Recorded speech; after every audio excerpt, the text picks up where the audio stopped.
ራውን ያው አደጋ ላይ ስንሆን መልሰን እነሱ ጋር ነው ሄደን የምናለቅሰው። አሁን ደግሞ ዘውጁና መጥቶ እሱ አንድ ላይ ይነጋገሩና ስልክ ቁጥር አምጪ ይባባሉና ሂዱ አውሩ ነው የሚባለው። ይሄ ከሸሪያው አንጻር እንዴት ይታያል? ይሄ አንደኛው ጥያቄ ነው። እነዚህ ምድረ ጃሂሎች ናቸው። ይሄ ፕሮግራም የጀመሩ ሰዎች እንዳትቀላቀሉ አዳራ። ላኢላሃ ኢለላህ ስልክ እነዚህ ሰዎች እያጠፏቸው ነው። ሁለተኛ እንዲህ አይነት ቦታ ትገኙ ሙስሊሞች ስለ ዲን አታስተምረው። የምታስተምሩት እውቀት ስታጡ ጊዜ እየሰበስባችሁ እንዲህን እያደረግን ትላላችሁ አይደለ? ፍቱ ሙስሊሙን ስለ ዲኑ ይማርበት። እውቀት ካላችሁ አስተምሩ፣ ከሌላችሁ አዳምጡ። አሁን ይህን እንሰራለን የምትሉ ዳኢዎች ዱዓት ካላችሁ አቋርጡት።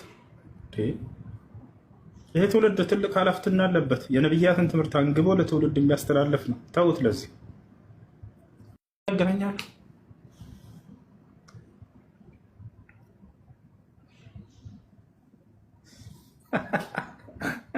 እሱ እዚህ ላይ እኔ ተጨምር ማለት ነው። ጭራሽ የዲን ማለት ዲን እያስተማሩ ቁርአን ተፍሲርን እያስቀሩ ቁጭ ብለው የሚያስቀሩ ሰዎች ናቸው። ሼክ ነኝ ብለው ነው ሚዲያ ላይ እንትን እያሉ። እኔ አንደኛ የሚገባውበት ጥያቄ ነበር።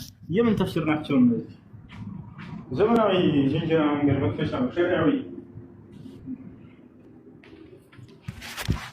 ሸሪዓዊ ዘመናዊ መጀረጀኛ መንገድ። ለማንኛውም ከእንዲህ አይነት ነገር ራቁ ኢንሻአላህ። አሰላሙ አለይኩም ወረህመቱላሂ ወበረካቱ። ውድና የተከበራችሁ የቻናል ቤተሰቦች እንዲሁም ተከታታዮች እንዴት ናችሁ? ላይ ደህና ናችሁ ወይ? እኔ በጣም ደህና ነኝ አልሐምዱሊላህ። እናንተም ደህና እንድትሆኑ ተመኘሁላችሁ። ባላችሁበት ቦታ ሁሉ አላህ ሱብሓነሁ ወተዓላ ይጠብቃችሁ እያልኩኝ ለቤቴ አዲስ ሆናችሁ ሰብስክራይብ ማድረጋችሁን አትርሱ። እንዲሁም ላይክ ሼር እያደረጋችሁ ያላችሁን ሀሳብና አስተያየት ደግሞ ኮሜንት ላይ አስቀምጡልን። ያው የዛሬው ቪዲዮ ለየት ይላል። መግቢያው ላይ እንደሰማችሁት ሁሱ በሰሞንኛ ወሬ ዘውጁና በሚለው ተጠይቆ የሰጠውን መልስ ሰምታችኋል። እኔ በነገራችን ላይ የዘመናችን ምርጥ ወጣት፣ ምርጥ ዳኢ፣ ምርጥ አስተምሮት የሚሰጥ በቃ አክላቅ ያለው ሁሉ ነገር አሟልቶ የሰጠው ለእኔ አንደኛዬ ሁሱ ነው። እውነት ለመናገር ሲናገር ሲያስተምር እውቀቱ፣ እድሜ፣ ወጣትነቱ በቃ ሁሉ ነገሩ የተመሳሰለብኝና ትክክለኛ ሰው ለኔ ሁሱ ነው እውነት ለመናገር እና የሰው ፍጹም የለም። ግን በቃ በጣም ነው የምወደው፣ በጣም ነው ማደንቀው። አላህ ይጠብቀው እና በሱ እድሜ ያለን እኛም ከሱ እድሜ ነን፣ ተመሳሳዮች ነን እና ግን እሱ የሄደበት ርቀትና እኛ ያለንበት ርቀት እስኪ አስቡት። የምር በምንም አንገናኝም ማለት አንዳንዴ የምር ራሴን አያለው እና ሲጠየቅ የሚመልሰው መልስ ሲያስረዳ ለሰዎች ያለው ሪስፔክት በቃ ሁሉ ነገሩ ራሴ አጂብ ነው የሚሆንብኝ እውነት ለመናገር። ቲክቶክ ኖሮኝ ሳይሆን የተቆራረጠ ቪዲዮ ፌስቡክ ላይ ዩቲዩብም ላይ ምናምን አያዋለው እና በጣም ነው የሚገርመኝ ማለት አነጋገሩ። አሁን በዚህ በወጣትነቱ ይህን ያክል እውቀት ኖሮ ትንሽ ደግሞ እድሜው 30 ሲገባ አስቡት እስኪ ምን ያክል እንደሚሄድ ማለት ነው እና እኛ እንኳን ነን ሙስሊም የሆኑትን እንዴት አድርጎ እንደያዛቸው ሁላችንም እንደምናውቀው ነው እና እኔም ደግሞ ከሱ በልጬ ወይም ተሽዬ ሳይሆን እንደ ራሴ ሀሳብ ነው የምሰጣችሁ እና እንደ ራሴ ማለት ነው። እኔ የምሬን ነው የምላችሁ። አሁን ሳይሆን ኡስታዝ ኑሩ ቱርኪ ራሱ ያኔ ዘውጁና የሚል የሆነ ነገር አምጥቶ ነበር እንትን ማለት በቲክቶክ እና ያኔ ራሱ ተቆርጦ እየመጣ ፌስቡክ ላይ የምር ኮሜንት ገብቼ እየጻፍኩ ነበር። ተቃውሞ ነበረኝ ያኔ ማለት ነው እና ሁሱም ደግሞ የምር በቃ ሁሱ ይሄንን ቪዲዮ ሳይ ከኔ ሀሳብ ጋር ተገናኘ። እኔ ግን ምንም እውቀት ኑሮኝ ምንም ሳይሆን በቃ እንደ እንትን ማለት እንደ አንድ ሰው ራሴን ስመለከት ለምን እንደዚህ ያደርጋሉ? ለምን እንደዚህ በቃ እንደዛ ነበር ምለው ከራሴ ጋር ትግል እና ከጓደኛዬም ጋር ብዙ ጊዜ አወራበት ነበርኩኝ። ሰው ግን ምን ሆኗል? እና ሰው እኮ ትዳር ከፈለገ ለዛ ነገር ሬዲ ከሆነ ወጥቶ ዘውጁና የሚሉት ያገቡትም አላገቡትም ትዳር ፈላጊውም ዝም ብሎ የሚያሾፈውም እና ትዳር እንደ እስልምናም ስናየው ትልቅ ነው፣ ትልቅ ማለት ነው እና ግን ሰው እየቀለደበት ነው ያለው። በተለይ ደግሞ ይሄ ዘውጁና የሚለው ያቺም ስልክ ተመችቷታል ተነስታ ዘውጁና ያም ዘውጁና እና ዘውጁና ከማለታችሁ በፊት መጀመሪያ እናንተ ዝግጁ ናችሁ ወይ? ሬዲ ናችሁ ወይ? ለዛ ነገር እድሜ ብቻ መድረስ ሳይሆን ራሳችሁ ህሊናችሁ በቃ ያኔ አንዳንድ ሰው እኔ ግርም ይለኛል እድሜው ብቻ ስለደረሰ የሚያገባ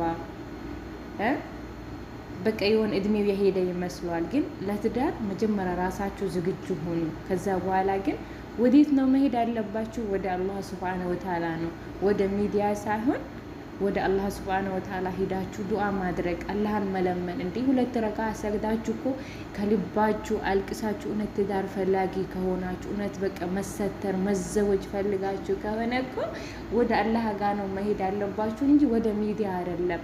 እና ሚዲያ ነው የሚያጋባችሁ፣ ሚዲያ ነው ኒካ የሚያስርላችሁ።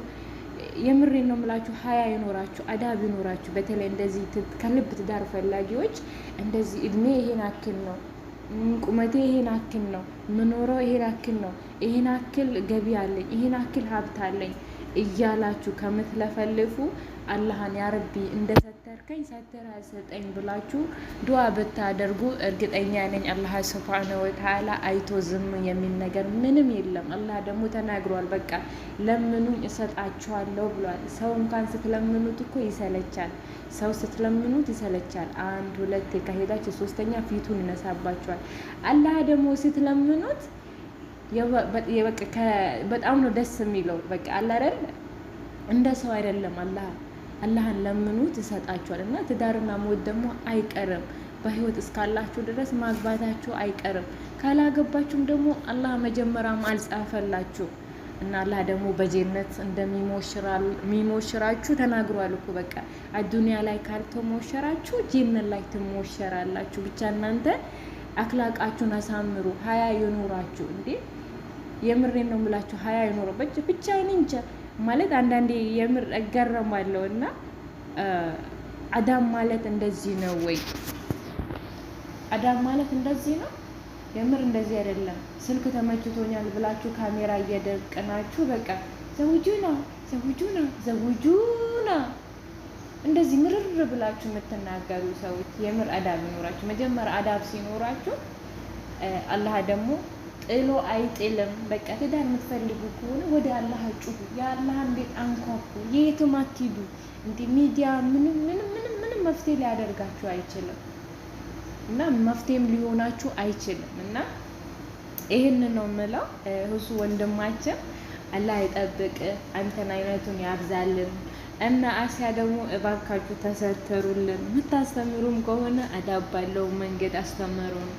እና እናንተ ተሰትሯችሁ አብዛኛው ሰው የእናንተን እንትን ነው አሪያ ነው የሚከተለው። ማለት ትንሽ ታዋቂ ነኝ ስለምትሉ አንዳንድ ጅላንፎዎች አሉ አይደል?